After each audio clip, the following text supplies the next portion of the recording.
Hello everyone, it's Myung-Jan. Today I am going to read S6 6100 Gazing at Stars, Mid-Autumn. Parents often make sacrifices for the children. Perhaps they work long hours at difficult jobs in order to pay for expensive toys, fashionable clothes, a good education. They hope, of course, for grateful, dutiful children. In Singapore, it's the Mid-Autumn Festival. A mother has made a traditional mooncake for her daughter, but the daughter has now grown up and is far away in another continent, living under a different moon. I wonder if she remembers the Mid-Autumn Festival. It's the 15th day of the 8th month, when the moon shines the brightest. I ate the mooncake I baked for my daughter. I hoped she would appear on the doorstep, surprised, but no. Instead, she smiled out from the photo she sent, spreading her bloodied hands beside the brick, the kiln in another continent. The mooncake, if don't eat, must throw away. But like that, waste money, very gekshim. Whenever I lose money, it makes me gekshim. It hurts my heart. So I had to eat the mooncake for her. Most Singaporeans are happy during the Mid-Autumn Festival. The children's red paper lanterns swing from wooden sticks, and the candles inside the lanterns throw out little flashes of red light. But the festival makes me geksim. 14 years ago, I bought my daughter a lantern. It was not like mine. I make my lanterns. Candle lanterns weren't good enough for my daughter. She ran around outside our house, holding one. Then the wind blew out her candle. Candle is so inconvenient, she said. Mommy, buy me that plastic Mickey Mouse lantern. It got battery. Wind, no problem. Yeah. When the Chinese beat the Mongolian government, where they got battery Mickey Mouse lanterns, I said. I shook my head. I sent the child to an English school in Singapore. They only want Mickey Mouse and McDonald's. I remind my daughter what the lantern meant. In the mid-17th century, the Manchu army attacked our city, Yangzhou, killing many of the people and taking away all their weapons. Our Chinese ancestors planned to fight back, and secretly they made their own weapon. The only problem was how to get the villagers to attack the enemy at the same time. During the Mid-Autumn Festival, they hid messages in the mooncakes, passed on from neighbor to neighbor. When you see the lantern, the message said, "Rise and fight." The night, all over China, matches were lit, filling the villages with the light-up red lanterns. The lantern reminds you, I told my daughter, to grab back your weapons, fight for your freedom. My husband said, don't be so mean. He always accuses me of that. But by the lantern, she got 100 for her science exam. Reward her a bit. We bought the lantern. She ran to the playground with her Mickey Mouse lantern. I waited at Ako's coffee shop. Give me the usual, I told Ako. Ako poured the coffee from one cup into another 4 times to cool the coffee. An English lesson played on TV. Tayu Chu, beep, she wants to go. Ta Chu, beep, she goes. Ta Cho Le, she has gone. My daughter returned. I'm thirsty. I ordered the Ovaltine. I know Aiko didn't cool the Ovaltine because he only did that trick for coffee. I poured the steaming Ovaltine into the saucer. I blew lightly on it and put my tongue in the saucer. Cool enough, I said. She lifted the saucer to her lips. Where's your Mickey Mouse? I asked. Playground? You stupid. Tell you to always keep it with you, but you never listen. I ran to the playground and looked everywhere. I dug into the sand in search of the lantern. Someone stole your lantern, your new lantern. Mommy, don't be sad. Can always buy a new one. Yeah. So Geksim. I put my hand against my heart. New lantern, just bought today. So Geksim. Do you know what this means? I said. It was a few months after my daughter lost her lantern. And a few months before she took a primary school leaving exam. She was 11. I pointed to the letter. When you see this picture on a letter, it means if the government tells you to do something, you can't say no. Never mind if you taught secondary school science for 10 years. Government just changed the rules. Say you must move down to teach primary school because you didn't study at university. I folded the letter. I could have gone to university. I could have been a doctor, but no money, so no go. Go teach primary school instead. I put my hand on my daughter's pile of homework books and exam papers. Mommy will pay for your education. You study hard. You can go to any university. Then you won't get this type of letter. I used to be a very good secondary school teacher, but now I can't do the job I love. Instead, I teach those monkeys at Yasen Primary. Even if I put the right words on the board, they get the answers wrong. These children can even copy. Take Haslinda, for example, she still can read. How to teach children like that? I told the parents to send her to a special school, but her father's job is buying old newspapers and reselling them to the paper factories. Where I got money to send Haslinda to a special school, he asked me. I stayed in my teaching job so I could afford the best education for my daughter. I sent her to Methodist Girls' School, one of the best schools in Singapore. I paid for her art, piano, dancing, and Chinese classes. My husband says, when I was young, I never needed Chinese classes. Never went to dancing, so I paid for my daughter's classes myself. Once I wanted to run away. My daughter was 10. We had moved into a new flat in Beduk that I bought. My husband didn't pay a cent. When I came home after teaching, I had to mark homework books, ring the parents of children who had missed school, cook, clean the floor, and wash the clothes. I hung the washing on the pole. I put the pole in the holder outside the window. In the flat above, my neighbors had their washing poles out. The water from their clothes fell onto mine and made them even wetter. My husband told me what he had done with our new flat. Decided to run away, get a new job and a new life. As I left the building, I passed under the washing poles. Drops of water fell from the wet clothes onto the ground. My daughter was at the window. She screamed. The drops hit my neck. They were her tears. I looked at the round brown water marks on the ground. I shook my head. No, it was water from the wet clothes, but it felt like her tears rained on me. I returned. Today my daughter finished medical school. I thought now she can be a doctor, make big money, find a good husband. We went to Akko's coffee shop to celebrate. We sat down on the shaky chairs at our usual table. Akko is so mean. He makes big money ever since he went from selling coffee to food. He has a Rolex and a Mercedes, but he still uses the old chairs from 10 years ago. Akko pushed the dirty plastic plates and glasses noisily together and lifted them up with his right arm. His left hand, holding a dirty gray tablecloth, slid around the wooden table, wiping the coffee stains and brushing fish and chicken bones onto the pile of dirty dishes. What you want, he said. I gave him my order, the best, most expensive dishes I knew. My daughter got her degree today, I told him. She's going to be a doctor, so smart. Akko clapped my daughter's back. When I'm sick, I come see you. You give me a good price. I go cook for you now. He walked to the kitchen. My daughter bit her thumb. I'm not going to be a doctor. I'm going to be a missionary in Uganda. I stared at her. When I was at Methodist Girls' School, she said a Uganda church worker came to talk to us. She said she was dying of a terrible disease. Her husband had died. And the week before, she heard at her niece. My husband stood up. I work all through the night, drive taxi until I get night blindness, so you can study to be a doctor. You so ungrateful. Don't want to stay in Singapore and take care of me? Want to go take care of black people? How can I be like the other doctors here with the mobile phones, golf weekend, and social clubs?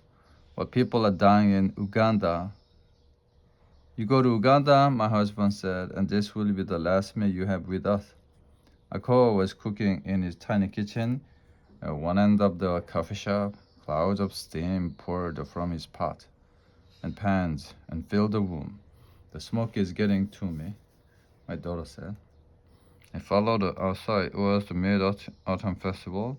Tiny red lights flashed in the dark. Shook my head. So Gexim, so unhappy. He can stop me. No, I mean your lantern make me Gexim. What lantern? Your Mickey Mouse lantern. See those red lights? That's the children at the playground where you lost your lantern. My daughter took my hand. I know you're upset. Your new lantern, I said, so expensive, $5. You're also in the same way, everybody. So Gexim. I put my hand to my heart. Forget the lantern. I write to you every week. No, twice a week. I'll tell you everything. That's your problem. We buy everything for you. Whenever you lose something, you say, forget it. Can always buy a new one. You go to Uganda. What if they were there? So just blow up your house. You cannot come to mommy and ask me to buy you a new house. I'm not a child. I can take care of myself. I know you can take care of yourself. Your problem is that you don't value what you have. You have something valuable, but when you lose it, you say, forget it, never mind. When I lose something, it make me Gexim for always.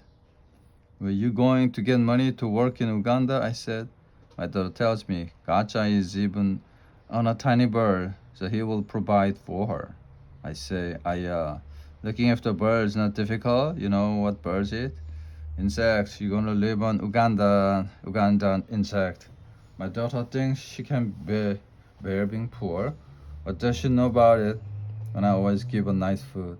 When I won a book prize at school, my father brought me to Echo's coffee shop and ordered a slice of bread and butter. Butter was special for us in those days. The prize day morning, Echo brought up butter fresh from the freezer. My father cut a thick slice, clapped it on white bread, and put sugar on top.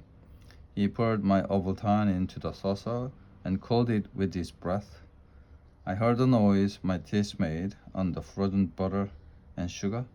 I washed it down with Ovaltine. That was my biggest treat. My daughter eats butter whenever she likes. She has fresh milk. In my time, Nestle powdered milk was unaffordable.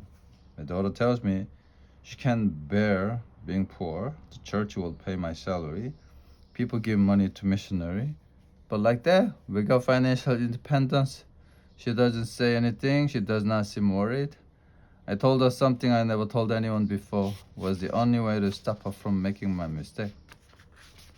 Before this day, when I told her anything important, I would wear a jacket, a white blouse, and a dark gray skirt, teacher clothes.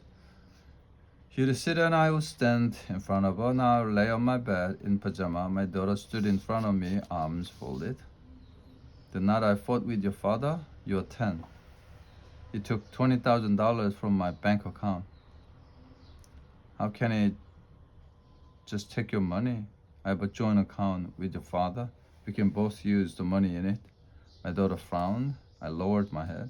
I remember one time a colleague said, my money is my money. What woman is stupid enough to open a joint account with the husband? Well,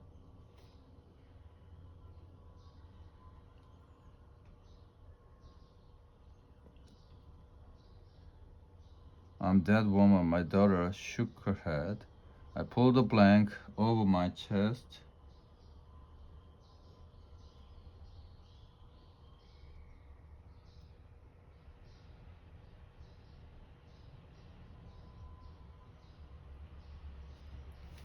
I paid for a flat in Peru 2 months later.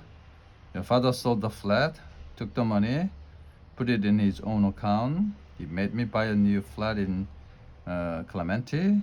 If I had kept the money from the flat in Peru, I could retire now. No more teaching those monkeys. Tomorrow we'll open a separate bank account for you. I shook my head. When you have no financial independence, you have no weapon, no protection. You get trapped with a bad husband, a bad job. I slave away so you can study to be a doctor, make big money. Now you're going to throw it all away? You want to be a poor, dependent, trapped? My daughter doesn't understand my husband. He He had to give his money to his father. He kept his money only after he married me. Now it's his turn to take all his wife's and child's money. If my daughter goes to Uganda, he can take her money. He thinks this is unjust. But I'm in Singapore and he will never let go of my money. What else could I say to stop her from leaving me? When my parents told me to do something, I obeyed. They said, go university for what? Waste some money, get a job. I became a teacher. I know my daughter is not like me. She has a degree. She's not married, but what else could I say? I held on to the chair beside me. I forbid you. I need to do this. God is calling me. It's a fire in my bones. If I don't go, I'll just burn and die. I turned my head. A blouse swung on the pole outside the window. My hands held the chair so tightly that my fingers turned white. I forbid you.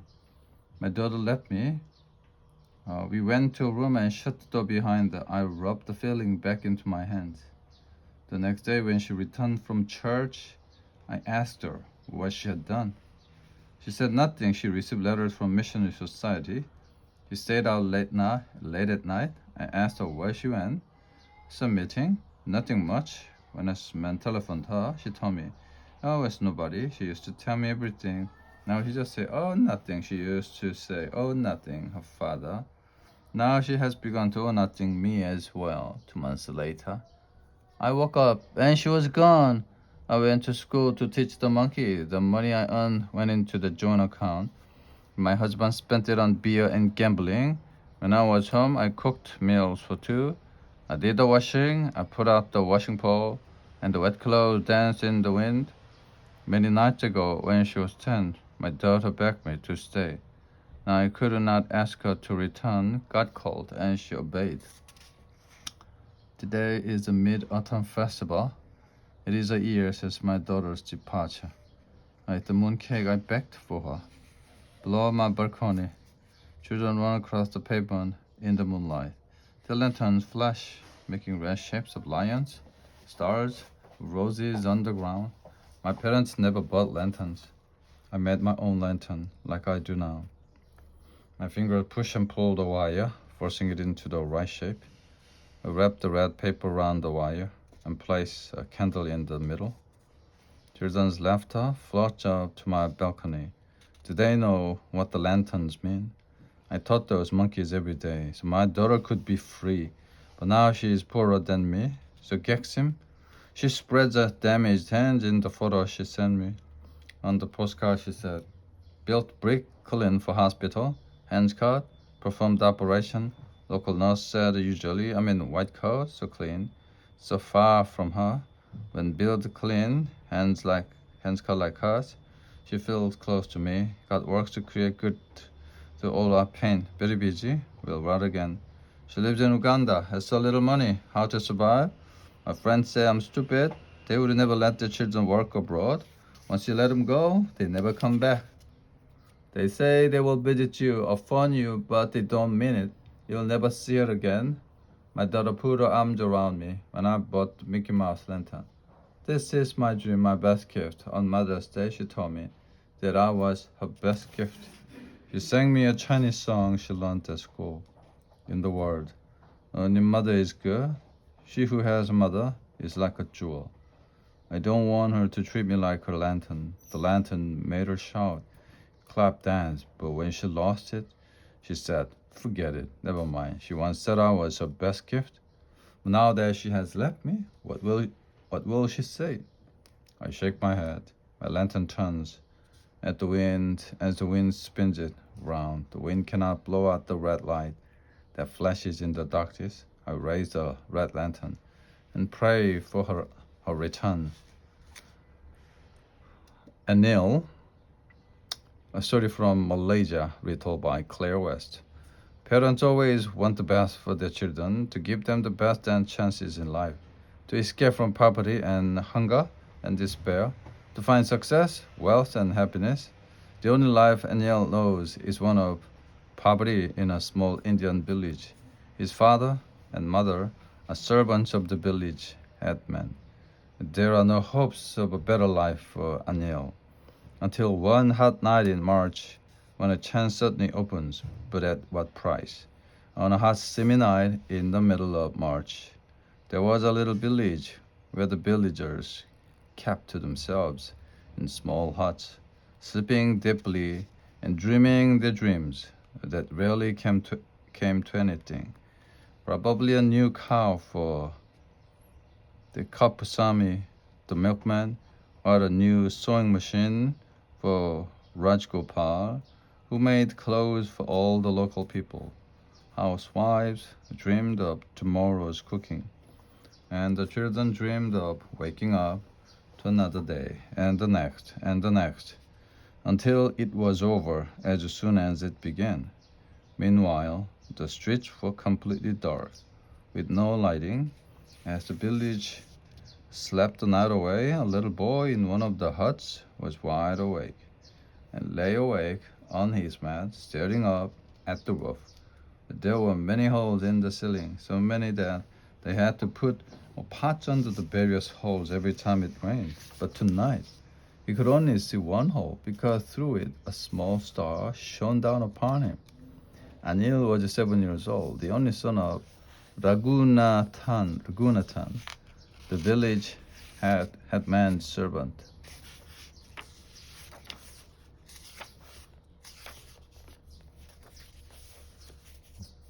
His mother worked for the headman, too. In a few years, he would also be working for the headman.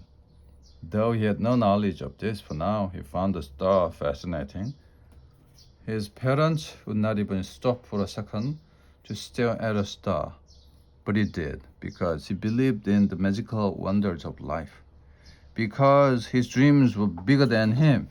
Beside him, on another mat spread on the dusty floor, slept his mother.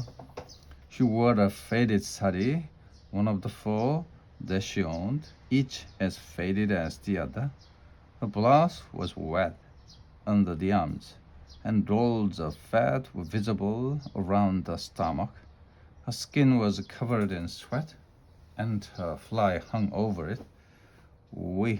Anil thought, the fly slid down the fat. His mother snored in her sleep, with her head on her right arm. Anil saw the bruise on her shoulder. Appa, returning home, drunk last night, had hit her. Anil whispered, Amma, snoring. Amma, he badly wanted to pee. He looked up at the bed where Appa slept. His father was a big, strong man, quietly obedient to the headman, but often violent to his family. Anil wondered whether to wake him up, but decided he did not need a beating at the time of the night. He looked back at his mother again. Gently he reached out with his tiny hand and touched his mother's huge arm. Softly shaking her, Amma, snoring, he frowned, then glanced towards the door. He needed to pee, but was afraid of going out into the dark all alone. He might go out and not return. He dared not even think of the reason why he would not return. As if just thinking it was enough to make them come. As if they could read his mind, they gasped. He sat up on the mat and looked up at the window. He could see only the dark. There he go out. Then he heard a noise from outside. A fate moving about. Into his eyes came a look of terror, expecting a ghastly face to appear at the window and sent him screaming his head off. Still, he could not bring himself to look away from the window. If there was something out there, he wanted to be prepared for it. He needed time to scream, time to escape. If there was something out there, he had to know. If there was something out there, he hoped it wouldn't come home in here. Marie Mutu, a voice half growled, half whispered. Marie Mutu, the headman's brother? Anil stood up very quietly and crept to the window. It was only tall enough to touch the bottom of the window, and he tried to pull himself higher to see what was going on outside, but he couldn't. Marimutu, don't be a coward now. Come here. the moon came out from behind a cloud, and Anil saw the large ghostly tree that grew in front of the hut, the tree with thick creeping plants hanging from its branches. Even when Anil and his friends played outside in the morning, they avoided going near the tree. Even in bright daylight, it looked extremely scary. Nagaraj, the madman who sang to himself by the river all day, told him he had once seen the tree wrap its branches around little children who came close and then pull them into its thick crown of leaves, and no one ever saw them again. But tree that ate little children. Mary Muthu, the voice whispered urgently. And Neil, forgetting for the moment about wanting to pee, could see nothing happening, but he heard a constant movement of feet and sound of something heavier being dragged on the ground. A rope was thrown over one of the branches of the ghostly tree. It was neatly attached to the branch, and the other end was tied to make a noose, a circle of rope, and Neil could see the hands that expertly tied the noose. He turned to his sleeping parents, his mouth opened, filled with a whisper, but he couldn't find the words. He turned back to the window, his heart beating very fast, very hard. His sweaty hands grabbed the bottom of the window, and he stood on his toes. Still, he could not see anyone. "Help me lift her up," the same voice whispered. Two pairs of hands raised a white cloth, and Neil's heart stopped for a moment, caught in a shocking discovery. It wasn't a white cloth. It was a woman dressed in white, her long black hair melting into the darkness. They were hanging a woman, Merimutu, and another man, and his little body trembled as a finger of chilling fear crept up his backbone. They fitted her neck into the noose and let go of her. Suddenly the body shook violently. The woman was still alive. She had been unconscious, but now she had woken to make a final struggle for her life. It didn't last long. After a few months, the woman's body stopped moving. It swung from side to side on the rope, spinning horribly to face east and then west and then east again, and Neil watched, frozen with horror. He did not know how long it lasted, but after a long while, as the body hung in front of him in silence, he moved away from the window. He moved away to the furthest corner of the hut from the window. He sat bent over in the dirt-stained corner and stayed there for the rest of the night as the other villagers slept and dreamt their little dream. A small boy covering his mouth with both hands and silencing the crying that shook his little body as the stars shone above him in the dark sky. There were no more stars in the morning. When Anil woke up, he could hear a lot of noise outside the hut. He saw that he had fallen asleep again in the corner, curled into a ball. Amma had rolled up her mat, and Appa's bed had been pushed against the wall. The sunlight shone in through the window onto the dusty floor. The door had been carefully left open. Both Amma and Appa were gone. Then he remembered last night, looking out of the door. He saw a crowd gathered around the tree. "No, don't go there," Anil thought to himself. He saw the noose hanging freely in the air. The body was missing. The tree had pulled it in and swallowed the body. The tree must have spat out the woman's bones. And that's what the unsuspecting villagers must be looking at now. The hanging plants swung carefully in the wind. Any moment now, they would reach out and grab the villagers and eat them all, leaving him alone in the village. "Don't go there," he saw his mother talking to some of the other village women. He crept up to her and pulled at her sari. She placed a hand on his head and kept talking. Anil pushed his way deeper into the circle of villagers, where the men stood. Most of them had their arms folded across their chests and heads bent to the ground. Nobody said much. They only kept repeating the same words over and over again. At the center of the crowd lay the body of the woman. Suddenly Anil was seized by a pair of hands. He turned and saw his father. Appa's eyes were red, but not from sadness. They were always red. Appa held Anil behind him. The little boy looked at the body and held on to his father's shirt. An old woman sat by the body, holding the dead woman's head on her knees and crying. She was the headman's mother, and she sat on the dusty ground, her mouth open to reveal a toothless mouth. Tears ran down from the sides of her eyes, and she beat her chest and her forehead in sorrow. A small girl a little younger than Anil was crying beside her. Shanti, the woman's daughter. A man knelt on the other side of the body, his face buried in his hand. He was crying loudly. The woman who had died was his wife, Marimutu's wife. The headman stood behind Marimutu, calm and unmoving. He finally took a deep breath and crossed his hands behind his back, a sign to the villager that he was going to say something important. We'll bury her body as soon as possible. There is no need to report this. Obviously, my brother's wife chose to end her life, so she killed herself. We are all deeply saddened by this. Why make things worse by telling anyone outside the village, he said, frowning, his eyes glancing quickly from one face to another. As she spoke to the crowd, what do you all think? And his father was one of the first to agree with the headman. The rest of the villagers spoke up, showing their agreement with the headman's wise decision. Anil held his father's shoulder tighter. Marimutu kept his head to the ground, never looking up once. Anil looked at him, wanting to see the guilt in his eyes. Raghunathan, get a bed. We'll take the body away and bury it at once. Appa hurried away, leaving Anil standing out in the open, in the center of the crowd, right in front of the headman, who didn't seem to notice him at all. Marimutu, get up, brother. Get yourself together.